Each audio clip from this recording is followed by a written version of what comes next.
जळगावमध्ये सिलेंडरची टंचाई निर्माण झाल्याने सर्वसामान्य नागरिकांनी पारंपरिक इंधनावर भर दिला आहे। घरगुती गॅस सिलेंडर मिळत नसल्याने पारंपरिक इंधन म्हणून ओळख असलेल्या लाकडाची मागणीही मोठ्या प्रमाणात वाढली असून लाकडाचे दरही सर्वसामान्यांना परवडणारे असल्याने सिलेंडर अभावी अनेकांच्या घरात आता चुली पेटल्या आहे। जळगावमधील पुष्पलता बेंडाळे चौक येथील टिंबर मार्केट परिसरात असलेल्या वखारीतून या संदर्भात व्यावसायिक पियुष पाटील यांनी याबाबत माहिती दिली आहे। या इंधन पुरवठा सुरळीत होत नसल्याने कुठेतरी आता जे नागरिक आहेत हे लाकडाकडे वळल्याचं पाहायला मिळत आहे। मोठ्या प्रमाणात लाकडाची मागणी आता वाढलेली आहे। हॉटेल धारक असतील किंवा मेस धारक असतील आता हे चुलीवर स्वयंपाक करताना तर पाहायला मिळत आहे। काय सांगणार?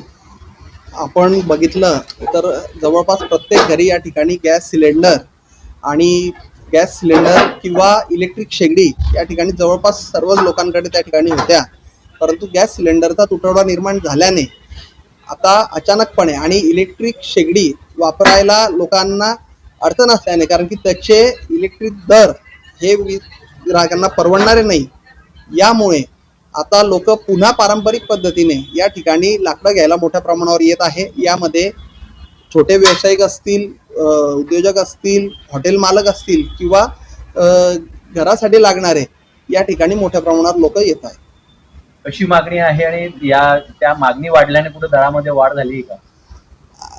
माल आमच्याकडे आधीपासून तो पडून होता आणि जो भाव चालू होता 7 रुपये किलो तोच आता या ठिकाणी चालू आहे। यात कुठलीही वाढ अद्याप नाही।